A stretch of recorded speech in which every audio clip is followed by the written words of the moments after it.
Louvado seja o nosso amado Senhor Jesus por mais essa bendita reunião. Irmãos, hoje nós vamos ver os versículos 1 e 2 do capítulo 3, Hebreus 3, 1 e 2. Mas nós vamos fazer essa leitura inicial até o versículo 6 por causa do contexto, tá bom? Então vamos ler Hebreus capítulo 3, do 1 ao 6. Vamos ler juntos? Por isso, santos irmãos, que participais da vocação celestial, considerai atentamente o apóstolo e sumo sacerdote da nossa confissão, Jesus, o qual é fiel àquele que o constituiu, como também o era Moisés, em toda a casa de Deus. Jesus, todavia, tem sido considerado digno de tanto maior glória do que Moisés, quanto maior honra do que a casa que o estabeleceu. Pois toda a casa é estabelecida por alguém, mas aquele que estabeleceu todas as coisas é Deus. E Moisés era fiel em toda a casa de Deus, como servo, para testemunho das coisas que haviam de ser anunciadas. Cristo, porém, como filho sobre a sua casa, a qual casa somos nós, se guardarmos firme até o fim, a ousadia e a exaltação a ele seja demonstrada. Aleluia. Pai, mais uma vez nós dependemos inteiramente do Senhor. Estamos diante da tua santa e bendita palavra, reunidos e congregados no teu nome, debaixo de uma administração vinda do teu Espírito, para nós considerarmos atentamente a Jesus, o nosso apóstolo e sumo sacerdote, a quem nós confessamos. Queremos rogar que o Senhor, pelo teu Espírito Santo, nos faça penetrar profundamente na tua palavra e que a tua palavra penetre profundamente em nós. Concede-nos fé para recebermos a tua palavra, sermos iluminados, sermos corrigidos, edificados, alimentados, curados, sarados pela tua palavra. Ó Pai bendito, em nome de Jesus. Amém. Irmãos queridos, vamos ler mais uma vez, agora só o versículo 1 e 2, que são os versículos que nós vamos considerar e meditar nessa noite. Por isso, santos irmãos, que participais da vocação celestial, considerai atentamente o apóstolo e sumo sacerdote da nossa confissão, Jesus, o qual é fiel àquele que o constituiu, como também o era Moisés, em toda a casa de Deus. O versículo 1, nós tivemos a oportunidade de meditarmos nele. Sábado passado, o irmão nos trouxe a meditação específica desse versículo. E o versículo 2 completa, na verdade, formando uma porção com o versículo 1, né? Então, a necessidade para nós falarmos do versículo 2, nós olharmos novamente e, a partir do versículo 1, termos oportunidade de aprofundarmos naquilo que está sendo trazido neste versículo 2. Irmãos, o capítulo 3, ele traz alguns assuntos que no capítulo 1 e capítulo 2 não foram abordados. Então, nós temos até agora o autor da carta, o nosso pastor amado, né? Porque nós temos que reconhecer que A maneira que o irmão escreve é um pastor, alguém interessado no cuidado daqueles que ouvem, alguém que está trazendo a palavra no sentido de levar os irmãos a caminhar em direção ao nosso Senhor Jesus, a completarem a carreira de uma maneira que agrade ao Senhor. Então, o irmão, quando escreve, embora a carta mesmo seja dita e denominada por ele como uma advertência ou como uma exortação, aquilo que nós vimos no capítulo 12, né? Ele é um irmão com o coração quebrantado, um coração de pastor, e o objetivo dele é fazer com que seus ouvintes, os seus leitores, estejam progredindo na carreira cristã. Então, o capítulo 1, de uma maneira bem resumida, ele traz Jesus no seu aspecto divino. Ele mostra especificamente que Jesus é aquele pelo qual Deus hoje fala. Falou outrora pelos profetas, agora fala pelo Filho, a quem ele constituiu herdeiro de todas as coisas, pelo qual também fez o universo. Este Filho divino, ele é o resplendor da glória e a expressão exata do seu ser. No capítulo 2, o autor traz a humanidade de Cristo. E nós vimos nos versículos finais do capítulo 2, que Jesus se encarnou, se revestiu de carne e sangue, assumiu a condição de seus irmãos, para que pudesse socorrer os seus irmãos nos sofrimentos decorrentes da tentação. Lembrando que toda vez que nós somos tentados a sofrimento, a tentação, ela é resultado daqueles que buscam fazer a vontade do Senhor. Ninguém é tentado se não está buscando agradar a Deus. Nós só experimentamos tentação quando nós procuramos ser obedientes ao Senhor. E o nosso irmão Jesus, que assumiu uma condição de carne e sangue, ele busca, como diz o versículo 18 de Hebreus 2, socorrer. Ele é poderoso para socorrer aqueles que são tentados. Há 2000 anos, Jesus socorre a sua igreja nessa terra.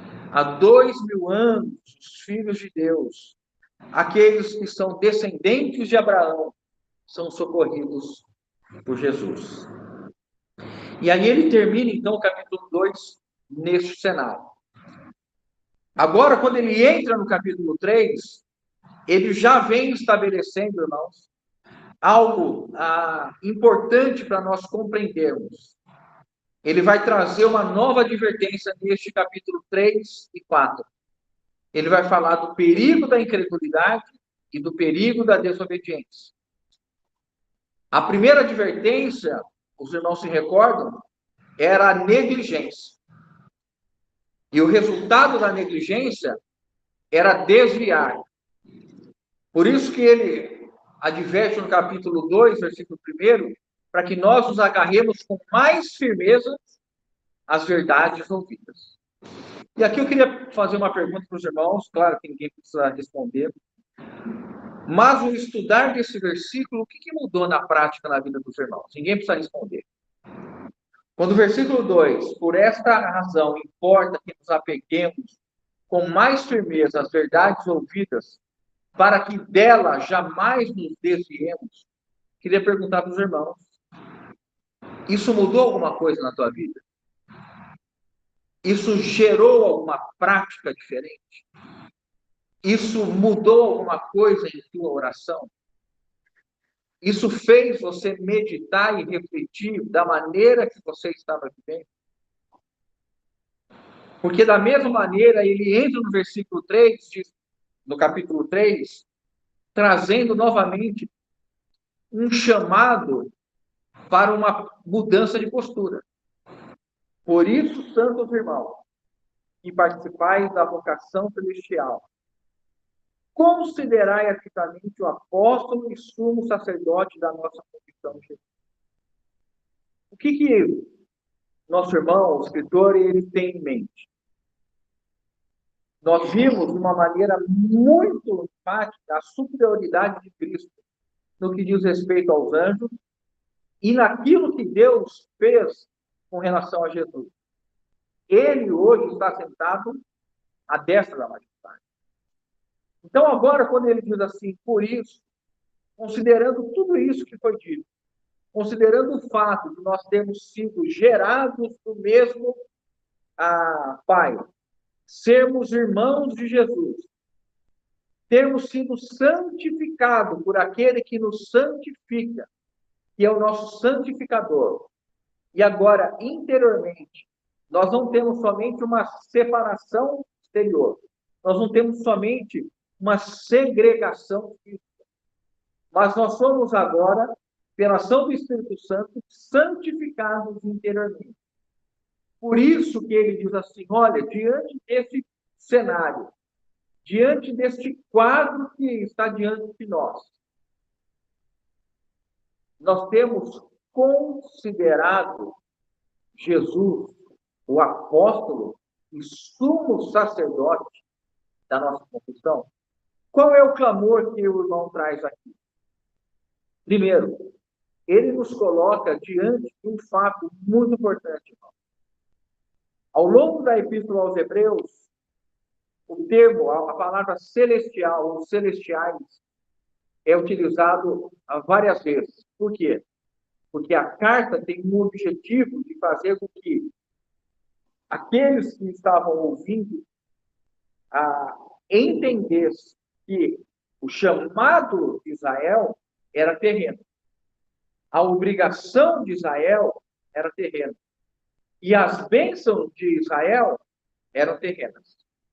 Mas a vocação da igreja, a vocação dos descendentes de Abraão, no sentido da fé, é celestial. Não procede da terra. Nós não adquirimos pelo nascimento de uma mulher judia. Nós não precisamos de uma mãe judia para nós sermos, então, agora esses que estão na vocação de Israel. Mas ele está dizendo que nós agora temos uma vocação que parte do céu, que parte de Deus. E isso seria o suficiente para mudar a maneira de nossa vida. Por isso que ele coloca, olha, vocês que foram santificados pelo santificador, vocês que têm o Espírito Santo habitando em vocês, vocês que agora fazem parte da família de Deus, há uma compreensão profunda em nós de que nós temos um chamado para ser vivido nessa terra, que não partiu de homem, mas que procede de Deus, o Altíssimo, e essa é a vocação que está estabelecida a partir do céu. Qual é a história da nossa vocação, irmão? Nós fomos chamados ou vocacionados no momento que nós nascemos? Foram nossos pais que falaram que nós seríamos. Eles até poderiam desejar, mas a vocação partiu deles? Não. Alguém que nos chama. E quem que nos chamou? Deus. E quem nos santificou? Jesus. E como isso se deu? Com o novo nascimento, pela habitação do Espírito Santo. Claro que, neste cenário, nós estamos falando, com outras palavras, o quê? A tão grande salvação. E agora, no capítulo 3, nós vamos ver Jesus sendo trazido, ou sendo comparado a Moisés. Este é um dos primeiros assuntos que são trazidos no capítulo 3. Moisés, até então não mencionado, é mencionado pela primeira vez e Jesus é comparado, e os versículos de 1 a 6 vão fazer essa comparação.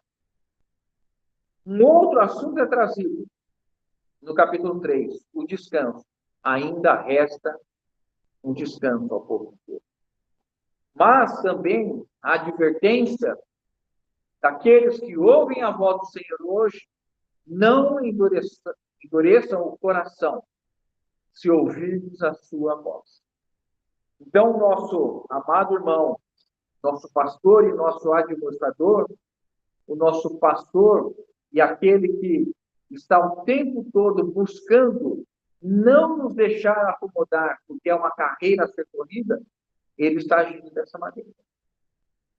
Quando ele fala a respeito do chamado celestial, da vocação celestial, eu vou só mencionar para os irmãos, ele fala em Hebreus 6:4 do dom celestial, ele fala do santuário celestial em Hebreus 8:5, ele fala das coisas celestiais em 9:23, da pátria celestial em 11:16 e da Jerusalém celestial em Hebreus 12:22.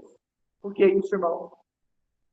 Porque nós cristãos precisamos o tempo todo estar com a nossa mente renovada de que tudo que nós temos é celestial e prossegue do alto.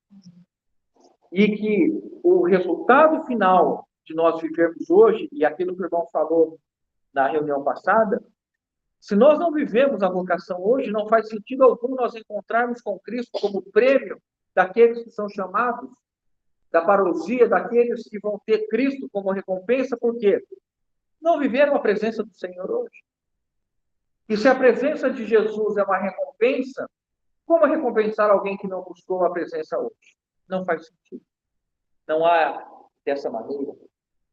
Por isso que nós precisamos o tempo todo estar sendo lembrados que a nossa vocação ela é celestial. E se o nosso coração não está criando raízes e passando a amar ou gostar dessa vida que nós temos. Por isso que ele enfoca dizendo assim, considerai atentamente. Esse é um chamado tão específico, irmão. O que as palavras na língua original querem dizer? Tenham em mente, fixo nos vossos pensamentos, Jesus, o apóstolo e sumo sacerdote. Não percam de vista, não permitam pensar em outro ou em outrem, além de Jesus. Em quais condições? Como um apóstolo, ou como o apóstolo e sumo sacerdote, a quem nós confessamos. Qual é a questão que está sendo trazida para nós? A igreja, ela precisa se ocupar, ela precisa ter em mente, e ela precisa se desenvolver em seu viver a partir da consideração atenta que nós temos de como Jesus viveu. E como Jesus viveu, irmão? Primeiro ele faz uma designação. Jesus foi apóstolo. Nós sabemos que a palavra apóstolo, na língua original, o significado mais comum qualquer, irmão. Enviado. Mas aqui, o termo utilizado significa, nesse senso comum de enviado? Não. O que traz mais? É uma palavra específica para dizer que Deus enviou com autoridade, Deus delegou, Deus incumbiu, Deus restringiu em Jesus a comissão dele, Jesus, estar representando, estar trazendo, estar ensinando somente a vontade daquele que o envia. O enviado tem uma responsabilidade de ser o quê? Fiel a quem o enviou. Se ele falhar nisso, irmãos, ele perdeu a comissão de enviar. Por isso que Jesus dizia, as palavras que eu digo não são as minhas palavras, mas são as palavras daquele que me enviou. São as palavras do meu Pai. Uma comida tenho, e ela consiste em fazer a vontade daquele que me enviou. Por isso que nós precisamos entender que a igreja só tem um enviado. A igreja só tem um apóstolo. Um apóstolo. E ninguém está mais procurando apóstolo. Quem hoje procura apóstolo é que não tem uma relação íntima com o verdadeiro apóstolo. E quantos irmãos nossos têm se declarado e afirmado serem apóstolos, imaginando que podem assumir o lugar do apóstolo? Significa que o Senhor não enviou apóstolos? Sim, enviou. Com qual propósito? De levar especificamente a palavra do nosso Senhor Jesus, que é o Filho, o único meio pelo qual Deus hoje fala. Hoje Deus fala por meio do Filho, que é o apóstolo. E os apóstolos de Jesus, os apóstolos enviados, o que devem fazer? Tão somente ensinar a doutrina dos apóstolos. Tão somente reproduzir o ensino apostólico, que é o ensino de Cristo. O que eles receberam do nosso Senhor em vida e aquilo que Jesus disse, e o Espírito Santo vos fará lembrar e vos ensinará ainda aquilo que eu vos ensinarei, ou aquilo que o Espírito Santo vos ensinar. E aí, então, o Senhor tem os seus apóstolos, depois Paulo como o último apóstolo, e aí nós encerramos os apóstolos no sentido daqueles que foram comissionados, que viram Jesus, conviveram com Jesus e receberam de Jesus comissão, com autoridade para escreverem as Sagradas Escrituras. Depois de Paulo, qualquer outro apóstolo não tem mais autoridade de escrever a Sagrada Escritura, não tem mais autoridade, porque não viu, não conviveu e não viu Cristo ressurreto, como Paulo diz. E eu, como alguém fora de tempo, via Jesus ressurreto. Os outros apóstolos, e existem apóstolos até hoje, são apóstolos porque receberam dons e são aqueles que estão comissionados a irem a lugares aonde o evangelho não chegou, levam a palavra, os evangelistas levam a palavra, a conversão, e depois, como esses irmãos ou essas pessoas que se converteram, elas passam para a segunda fase. A primeira fase qual é? O desejo de Deus é que todo homem seja salvo. Os apóstolos e os evangelistas. Depois, qual a segunda parte? E que cheguem ao pleno conhecimento da verdade. Quais são os dons utilizados por Deus? Profetas, pastores e mestres. Então, a igreja ela é edificada através dos apóstolos e evangelistas na anunciação do evangelho aos incrédulos. Havendo conversão, esses convertidos estarão agora reunidos em uma assembleia local, onde o Senhor dá dons, e dentre esses dons, aos profetas, os mestres e os pastores, para que aqueles que receberam o Espírito Santo agora passem a conhecer o Senhor intimamente e conheçam a verdade. E a igreja, então, ela é edificada debaixo desse ministério, desses homens, que têm a responsabilidade somente de ensinar o ensinamento apostólico.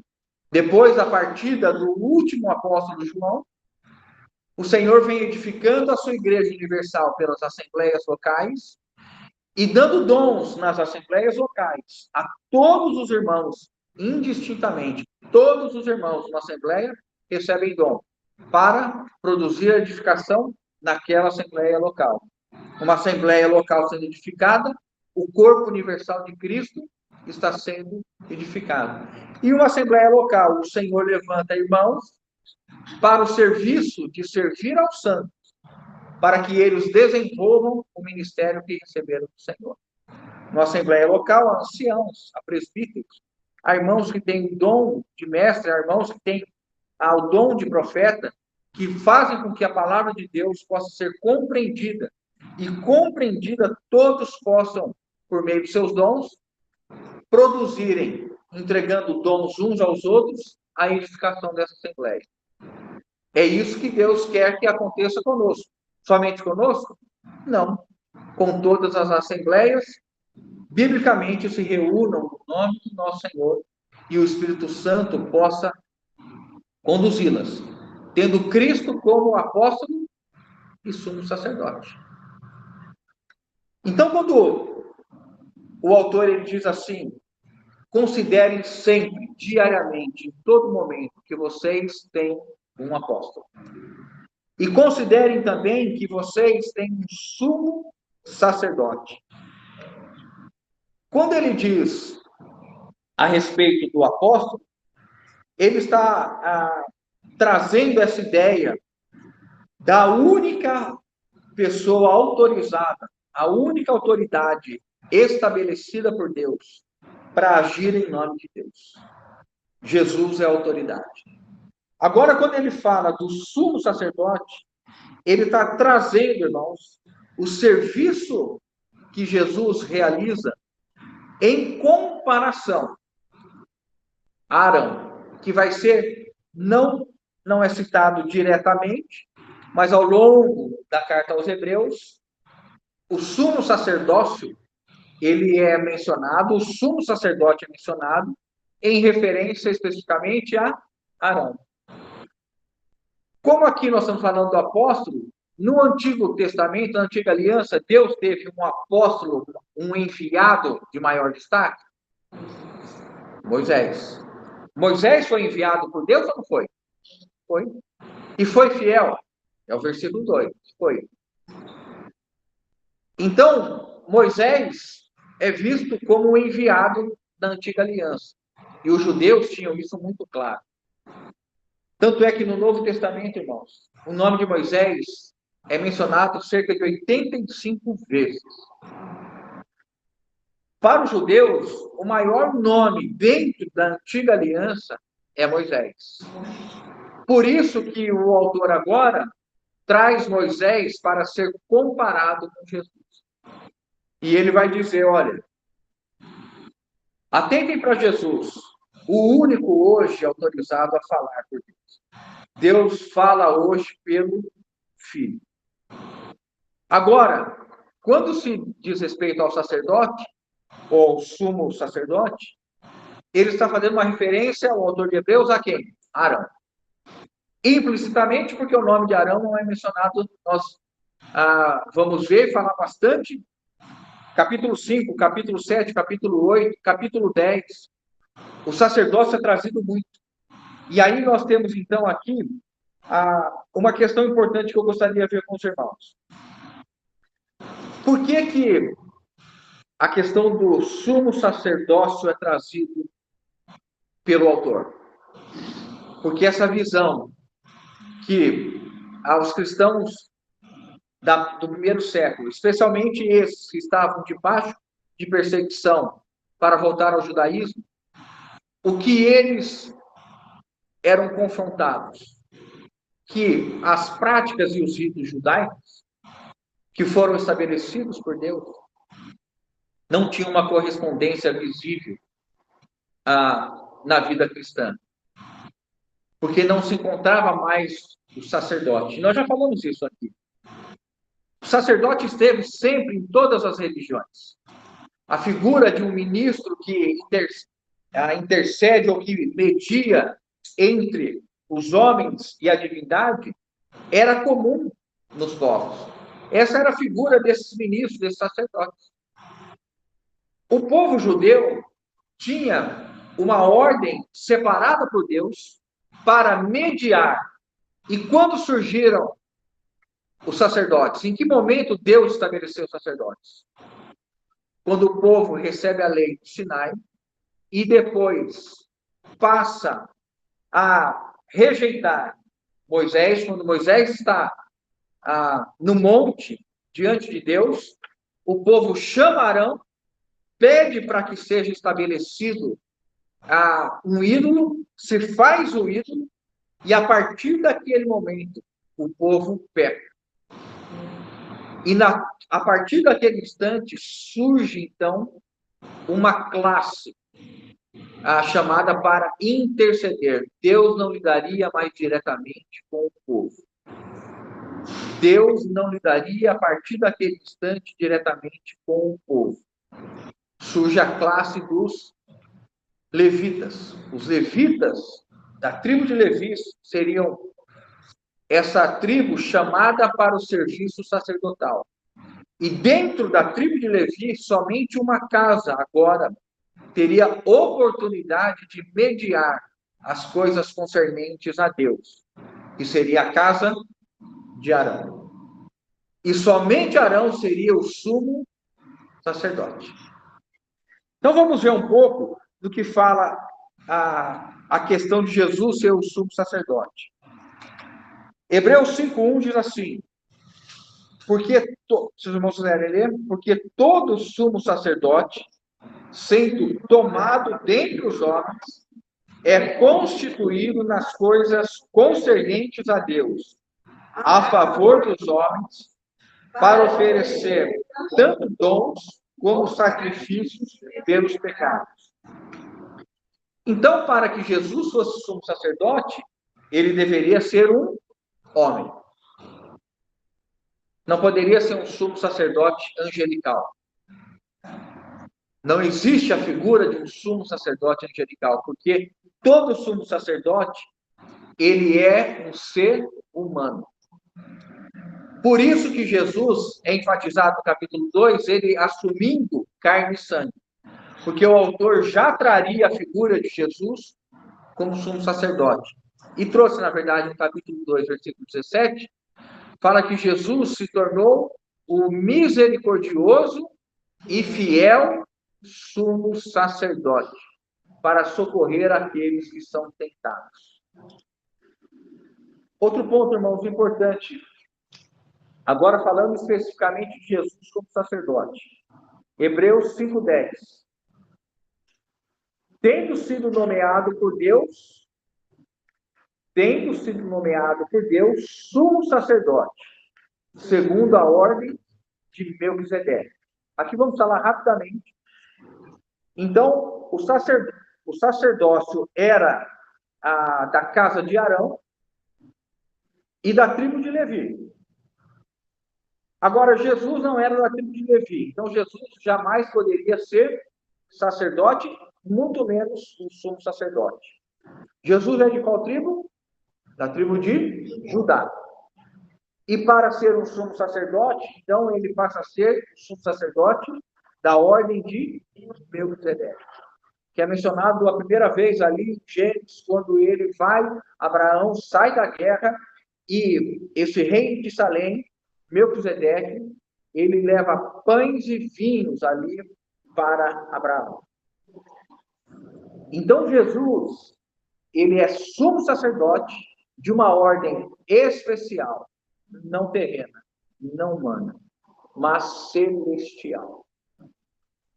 E aí Hebreus 6:20 vai dizer assim: onde Jesus, como precursor, entrou por nós, tendo se tornado sumo sacerdote para sempre, segundo a ordem de Melquisedeque. Nós temos sumo sacerdote hoje? O sumo sacerdote de Jesus não esgotou? Quando ele morreu, não terminou? Por quê, irmãos? Porque o sacerdócio de Jesus, ele é eterno. E ele vive a interceder por nós. Hebreus 7:25. O sacerdócio de Jesus, ou a condição dele como sumo sacerdote, ou grande sacerdote, ou maioral do sacerdote, é segundo a ordem de Melquisedeque, porque é eterno. E ele está hoje, neste momento. Quando nós oramos para Jesus, nós temos Jesus como um sacerdote, ou um sumo sacerdote, intercedendo por nós.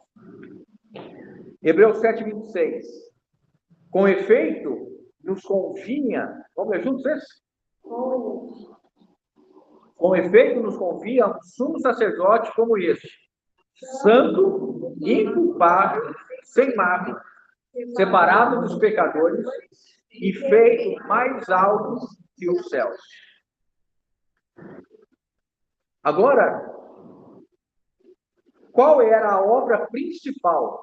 Ou qual era a oferta principal que o sacerdote, ou melhor, o sumo sacerdote, exercia uma única vez por ano?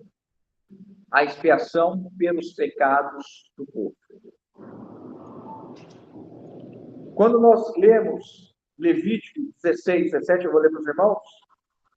Eu vou ler Levítico 16, o versículo 11, fala assim: Arão fará chegar o novilho de sua oferta pelo pecado, e fará expiação por si e pela sua casa. Imolará o novilho da sua oferta pelo pecado.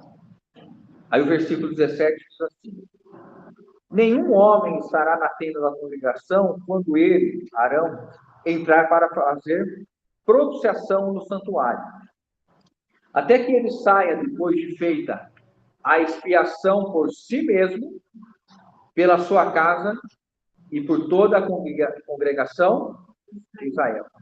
Esse era o serviço do sumo sacerdote arônico, ou da casa de Arão, ou sacerdócio levítico. Agora, irmãos, Hebreus 2:17. Vamos ver o serviço do sumo sacerdote da ordem de Melquisedeque.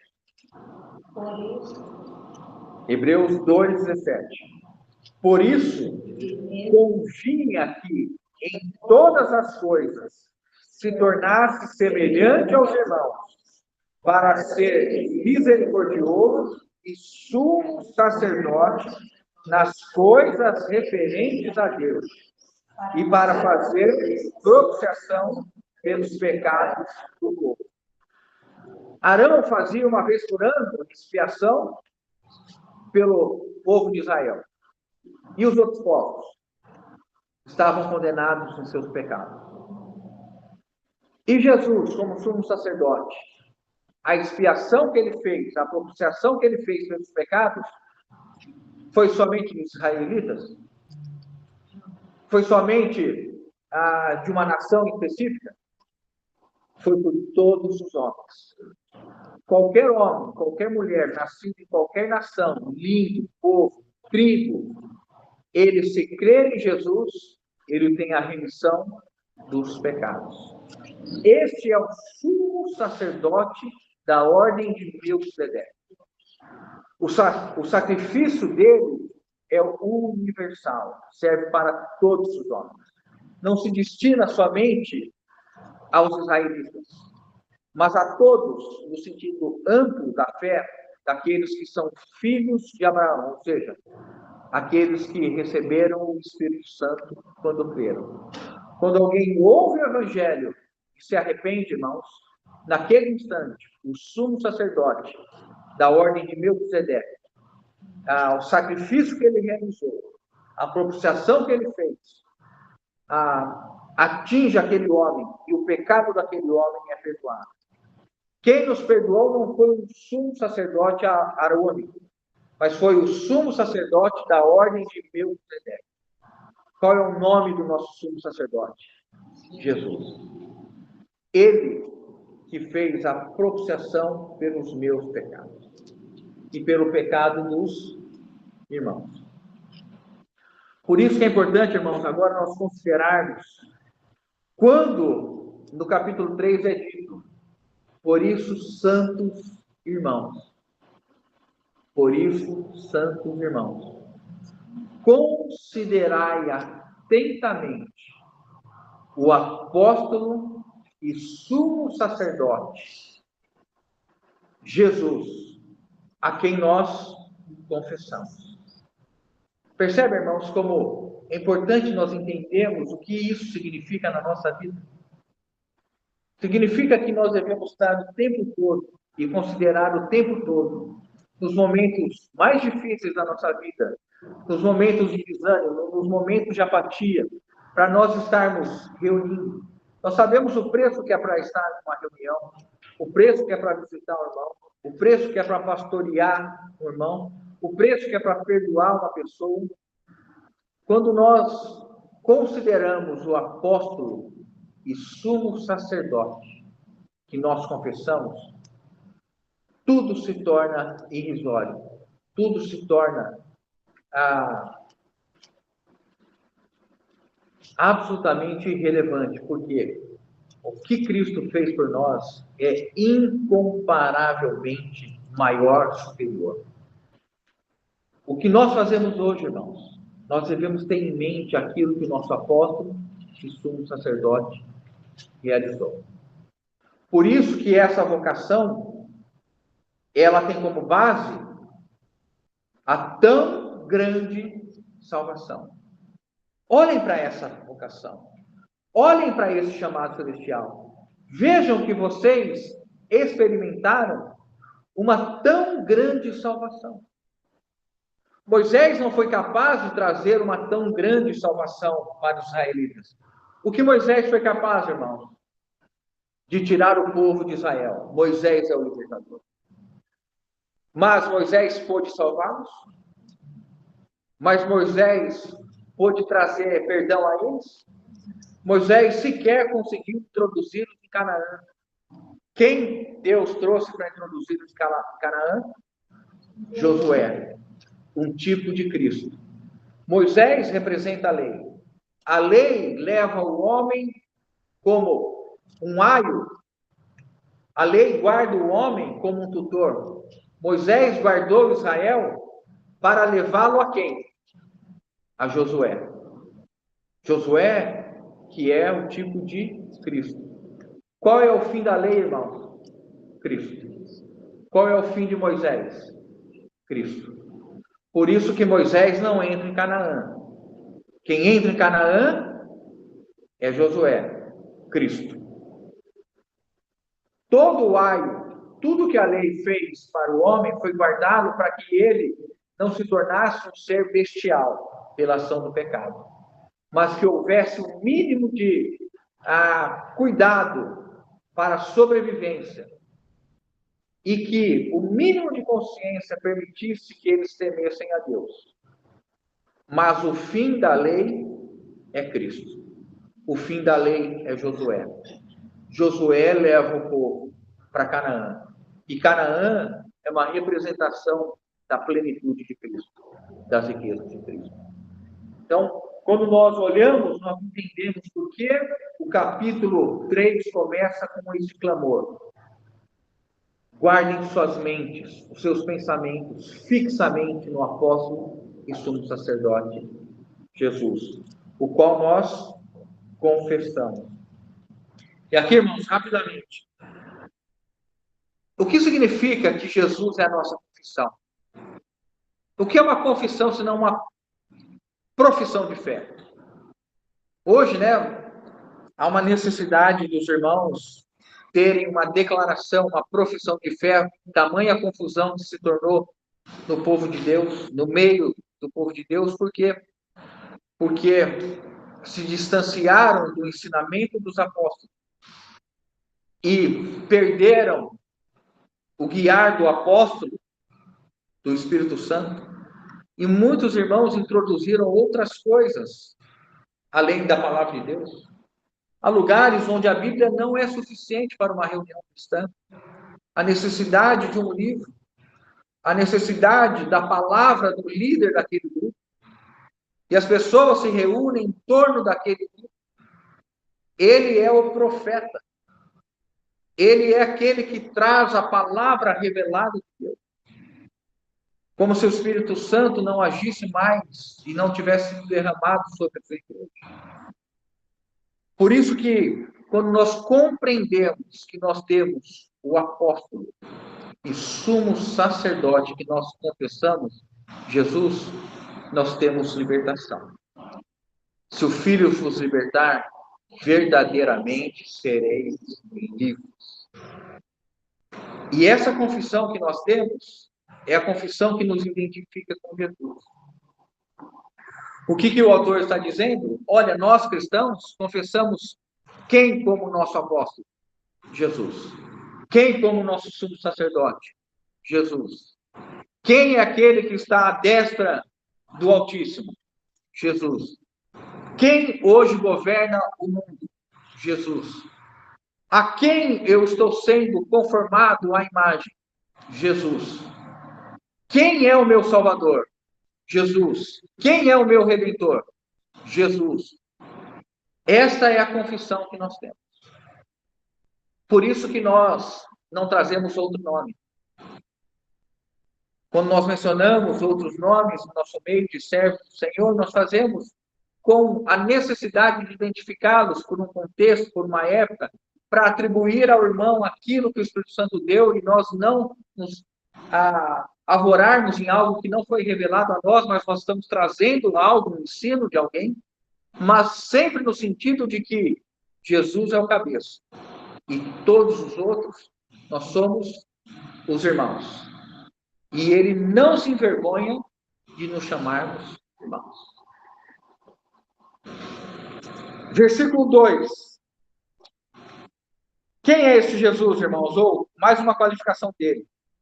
O qual é fiel àquele que o constituiu. Como também o era Moisés em toda a casa de Deus. Nosso irmão aqui, ele vai trazer um paralelo, né, de Moisés com Jesus. Da fidelidade nós vamos falar daqui a pouquinho, mas esse paralelo, só para a gente ver o tamanho de Moisés, e a relevância de Moisés, e entendermos por que era necessário que esta comparação fosse feita. Moisés, ele levanta a serpente no deserto, os irmãos se recordam, e Jesus, ele é levantado no madeiro, não é? Fazendo uma comparação, trazendo um paralelo entre a ação de Moisés e aquilo que aconteceu com Cristo. Por meio de Moisés, veio o maná ao povo durante a peregrinação no deserto. Cristo, em João 6, é o verdadeiro maná que desce do céu. Cristo é o pão vivo que desce do céu. Moisés, ele fala ali, profeticamente em Deuteronômio 18, 15, que seria levantado entre os irmãos alguém que fosse semelhante a ele, Moisés. Isso é trazido em Atos capítulo 3 e Atos 7. Atos capítulo 3, quando Pedro está testemunhando, depois de curar ali o paralítico, ele e João na porta do templo, e ele fala assim, não sei porque vocês estão perplexos, porque eu já havia sido dito que seria levantado alguém que seria maior do que Moisés. Isso está em Atos capítulo 3, versículo 22. E depois, quando em Atos 7, 37, ao testemunho de que Jesus seria também este que Moisés havia profetizado. Moisés e Cristo são chamados de libertadores, ou há um paralelo entre os dois, Moisés e Cristo como libertadores. Agora há um ponto aqui, irmãos, importante a respeito da fidelidade. Quando o autor diz que Jesus ele é fiel àquele que o constituiu, aí ele traz imediatamente, como também o era Moisés em toda a casa de Deus, ele mostra primeiro que aquele que vai servir a Deus, qual é a característica principal, ou uma das características principais que se espera dele? Fidelidade. Veja que para exaltar Cristo, não há uma necessidade de se desfazer de Moisés. Está falando, Moisés foi fiel. Moisés serviu a Deus e serviu o povo de Deus, e aqui no sentido de casa de Deus, é o povo de Deus especificamente no deserto. Durante quanto tempo Moisés foi fiel, irmãos? 40 anos. E Moisés suportou tudo o que suportou daquele povo durante 40 anos. E Números 12, 7, o testemunho de Deus. Números 12, 7, o testemunho de Deus a respeito de Moisés. Quando Miriam e Arão se revoltam contra Moisés porque ele tomou uma mulher cuxita, aí eles dizem assim, Deus fala somente por meio de Moisés, Deus não fala por meio de nós, Arão e Miriam, e eles se tornam leprosos. Aí Deus fala assim, Mais ou menos essas palavras. Olha, eu quando quero falar com alguém, levanto um profeta, falo em visão e em sonho. Mas com Moisés, o meu servo, eu falo face a face. E Hebreus 12, 7 é nesse contexto. Deus dizendo assim: não é assim com o meu servo Moisés, que é fiel em toda minha casa. Deus chama Moisés de fiel. E quando o autor de Hebreus faz essa referência, está trazendo as palavras ditas no Antigo Testamento por Deus a respeito de Moisés. Moisés foi fiel. E Jesus foi fiel àquele que o constituiu. Constituiu para ser o quê? Dentre todas as coisas, mas nesse contexto que está aqui, apóstolo e sumo sacerdote. Jesus foi fiel à mensagem. Jesus não mudou a mensagem quando um era rico ou quando um era pobre. Jesus não mudou diante de reis. Jesus não mudou a mensagem diante dos romanos, do exército romano. Porque aquele que traz a mensagem, irmãos, precisa ser fiel. E hoje, um dos pontos que nós carecemos como enviados de Deus, a igreja de um modo geral, é que nós passamos a ter receio de falar a verdade e a mensagem como verdadeiramente ela é. O peso da mensagem tem sido retirado. A fidelidade à mensagem tem sido retirada. E hoje nós vemos inúmeros irmãos que estão falando em nome de Deus, cuja mensagem não é fiel àquilo que Deus estabeleceu. Por quê? Porque acabam tropeçando no próprio conteúdo da mensagem e daquele que os comissionou. Porque falar de como alguém pode entrar no reino dos céus significa dizer que precisa reconhecer que é um pecador, que está em trevas. E hoje nós temos visto que muitos irmãos sofrem para falar a respeito do pecado. Muitos irmãos sofrem para repreender e corrigir irmãos que estão em pecado. Muitos irmãos, para manter um grupo, um número de irmãos, e para manter alguns benefícios, omitem as verdades do Evangelho, para que não se tornem desagradáveis na transmissão da verdade. Isso, irmãos, é uma maneira infiel. Isso se caracteriza como infidelidade. Jesus, como fiel na casa, como fiel àquele que o constituiu, cumpriu exatamente o seu propósito. Ele foi fiel a Deus, foi fiel ao seu chamamento. Nós hoje, irmãos, de igual modo, nós devemos ser fiéis à nossa vocação celestial e fiéis à mensagem que nós recebemos. Precisamos ser fiéis a Deus e à mensagem que Deus nos comissionou e o serviço que Deus nos comissionou. A questão é que nós, hoje, para sermos fiéis a Deus, muito provavelmente teremos que desagradar, primeiro a nós mesmos. A cruz desagrada a nós mesmos. E nós, muitas vezes, seremos desagradáveis aos homens e até mesmo a irmãos. Irmão, você se sente bem quando você é corrigido por alguém? Você recebe de boa se alguém vier te admoestar? No Senhor, assim. Alguém com coração, alguém debaixo do Espírito Santo, alguém que o Espírito Santo te lê. Você reconhece seus erros? Você reconhece a tua fragilidade? Você reconhece que você muitas vezes ofende pessoas, ofende irmãos? Você tem reconhecido isso? E quando um irmão levantado por Deus vem trazer isso, nós temos recebido isso de uma maneira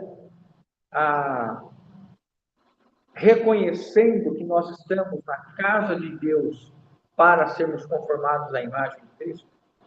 Só que o irmão que vai fazer isso, ele está sendo fiel a uma comissão que Deus deu. Vai e fala com aquele irmão, vai lá e fala com o fulano e tal. E ele sabe que se ele for, ele vai trazer, muito provavelmente, uma situação, no mínimo, desconfortável. E às vezes é mais fácil a omissão do que nós sermos fiéis. Às vezes é mais fácil alguém se calar diante de uma situação pecaminosa como nós vivemos hoje, irmãos. É mais fácil nós convivermos silenciosamente, sabendo que aquela prática de uma pessoa que está ao teu lado é pecaminosa e ofende a Deus, do que você se indispor com aquela pessoa, mas sendo fiel ao Senhor. Quando os apóstolos apanharam em Atos capítulo 5, salvo engano, eles saíram louvando a Deus por serem considerados fiéis, de apanharem pelo nome de Jesus. E diziam: antes importa agradarmos a Deus do que aos homens. Moisés era alguém querido entre o povo, irmãos, até o momento que tudo estava indo bem. E durou pouquíssimos dias. Depois, quando começaram a ter água, falta de água, começaram a murmurar. Imagina, irmãos, você com mais de 1 milhão de pessoas, sendo assim, e tudo ser trazido para você. Tudo, irmãos. Tudo. Se tiverem 2 irmãos te apertando, a vontade é de já rodar com esses irmãos. Imagina a vida de Moisés, da hora que ele acordava, a hora que ele ia dormir. Até que Jetro, seu sogro, falou assim: Moisés, você vai morrer. Separa anciãos entre o povo, e a cada grupo de 50, 100, para que eles possam julgar as causas menores, e as causas maiores sejam trazidas até você. E eu queria com isso aqui, irmãos, trazer aqui alguns pontos para a nossa aplicação. Bem dentro do que nós estamos falando, basicamente, com respeito ao nosso serviço, trazendo a questão do sacerdócio para nós hoje, tá? E a questão da nossa fidelidade, que são os 2 pontos principais que nós preparamos. A partir do versículo 3, a comparação com Moisés vai continuar se desenvolvendo, a casa de Deus. Aí vai ter o ápice no versículo 6, a qual casa somos nós, mostrando que Jesus agora tem uma casa viva, formada por pedras vivas. Essas casas somos nós. Mostrando que Moisés teve o tempo diante do povo, especificamente no deserto. Mas o principal do versículo 1 e 2 é fazer com que nós tenhamos uma forte confiança no nosso apóstolo e sumo sacerdote. E que a todo instante as nossas relações, relacionamentos e o nosso viver cristão se desenvolva a partir do que Cristo fez, que Jesus fez como apóstolo e sumo sacerdote. Agora, na prática, irmãos, queria mencionar o sacerdócio como algo que foi passado para nós. Pedro diz que nós somos sacerdócio real. Nação santa, povo de propriedade exclusiva de Deus, mas ele diz, nós somos sacerdócio real. E Apocalipse 1:6 fala que nós somos sacerdotes. O sacerdócio, então, no Novo Testamento, ele parte, claro, evidente, do sacerdócio de Cristo, e espera que nós nos tornemos sacerdotes como Cristo foi. Mas nós temos uma maneira de aplicar e entender com a figura, tomando o princípio o sumo sacerdote, ou o sumo sacerdócio exercido por Arão. E eu queria olhar rapidamente com os irmãos para nós entendermos a figura tão importante que é trazida para nós vivermos hoje, como aplicação. Eu vou ler para os irmãos Êxodo 28, 29 e 30. Êxodo 28, 29 e 30. Assim Arão levará os nomes dos filhos de Israel no peitoral do juízo sobre o seu coração, quando entrar no santuário, para a memória diante do Senhor continuamente. Também porás no peitoral do juízo, Urim e Tumim, para que estejam sobre o coração de Arão, quando entrar perante o Senhor. Assim Arão levará o juízo dos filhos de Israel sobre o seu coração diante do Senhor continuamente.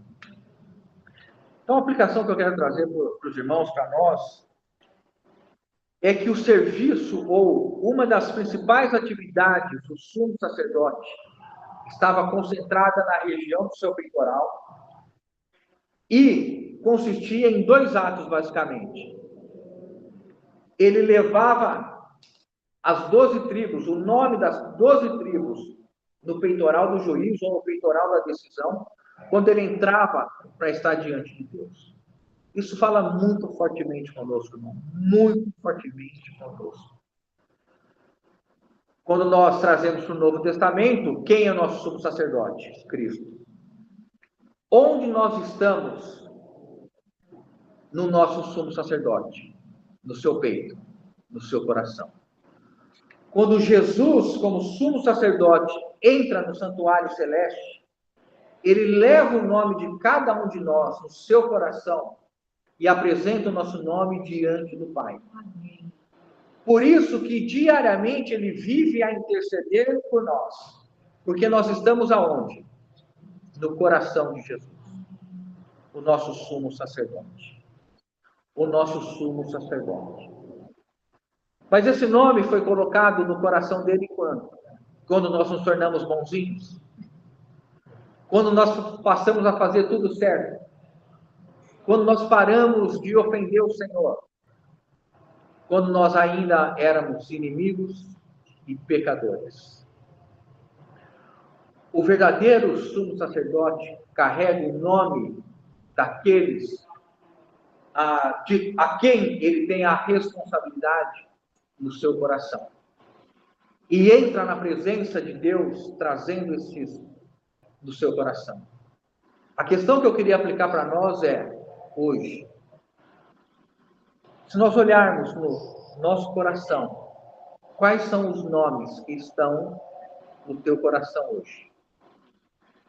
Como um sumo sacerdote, nós temos trazido o nome das pessoas no nosso coração, em especial aqueles que têm nos trazido aperto, que têm nos confrontado, que têm nos humilhado, ou esse nós deixamos fora do nosso coração. Tiramos a pedra com o nome deles do nosso peitoral de juízo, que também pode ser peitoral da decisão ou da sentença. E o texto fala assim, quando Arão entrava, isso era levado em memória do Senhor continuamente. Este nome era trazido continuamente. Irmãos, que o Senhor nos dê um coração de sumo sacerdote, para trazermos no nosso coração o nome daqueles que nós devemos levar diante do Senhor sem excluir nenhum. No teu coração está o nome da sua esposa? Evidentemente que sim.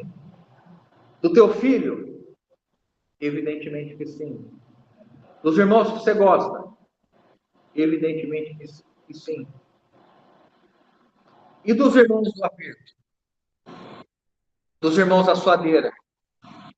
Dos irmãos que te fazem dobrar o joelho? Nós temos sido fiéis em levar diante do Senhor continuamente, Senhor, eu trago esse irmão diante de ti. O Senhor tem me dado oportunidade de receber graça sobre graça no meu relacionamento com esse irmão. O irmão maduro, irmão, ele vai te ensinar. Mas o irmão imaturo vai te conduzir aos pés do Senhor. Nós precisamos dos dois. Nós precisamos de irmãos maduros para o ensino, para a inspiração, para o testemunho. Mas o irmão que vai nos levar aos pés do Senhor é o imaturo. É aquele que muitas vezes tem uma atitude carnal.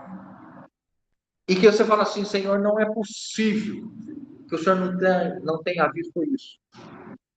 E aí imagino eu que o Senhor, numa conversa conosco, sim, eu estou vendo claramente. E eu quero que você o carregue no coração diariamente, porque é a partir dele que você tem vindo até mim, para receber graça sobre graça, em ocasião oportuna. Há irmãos que têm essa capacidade de excluir do coração aqueles que são trazidos pelo Senhor e são colocados em uma assembleia para que nós sirvamos, para que haja edificação do corpo de Cristo. Mas o irmão nessa condição é o irmão que vai nos trazer suor e lágrimas. Por isso que o que se espera do servo do Senhor é que ele seja encontrado fiel. E se esse irmão tiver uma atitude infiel, eu permaneço fiel. A quem?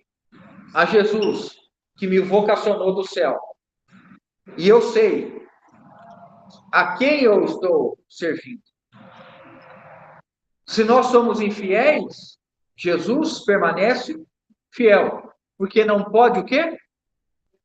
Negar a si mesmo. Se a infidelidade do irmão afeta a minha natureza espiritual, eu estou sendo o quê? Infiel também. A infidelidade do irmão deve gerar em mim uma atitude de fidelidade para com aquele que me vocacionou e ao meu chamado. Então eu não vou esperar que o irmão tenha uma atitude fiel. Se o irmão tiver uma atitude fiel, a atitude dele fiel está fortalecendo a minha fidelidade. Mas se o irmão tiver uma atitude infiel, eu tenho oportunidade de manifestar a minha fidelidade a quem? Aquele que me chamou. Porque eu, como filho de Deus, não posso negar mais a minha natureza do que de filho de Deus. Que foi abençoado e recebeu um presente de ter irmãos para conviver e poder servir os irmãos, entregando Cristo, que é fiel a Deus. Por isso, irmãos, a imaturidade dos irmãos não pode ser desculpa para a nossa infidelidade, mas deve gerar em nós uma busca pelo Senhor, para que na nossa maturidade nós estejamos servindo aos irmãos. Há um ponto aqui que eu queria finalizar, e eu vou ler para os irmãos. Guardem isso aqui, irmãos.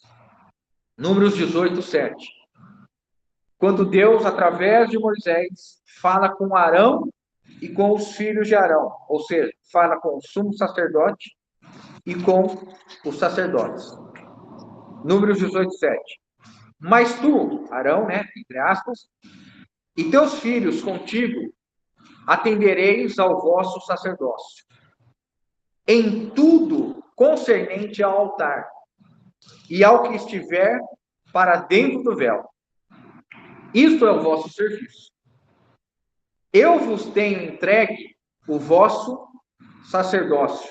Tem alguém lendo comigo? Se alguém tiver, fala, tô. Por ofício, tá bom. Eu vou ler aqui para os irmãos. Aí ele fala assim, ó. Eu vos tenho entregue o vosso sacerdócio por ofício como dádiva. Ou seja, como presente. Como bênção. Porém, o estranho que se aproximar, morrerá. A visão do sacerdócio para Deus é que ele presenteia os homens, os tornando sacerdotes. Eu queria terminar com os irmãos aqui, fazendo uma consideração. nós temos nos considerado agraciados, bem-aventurados.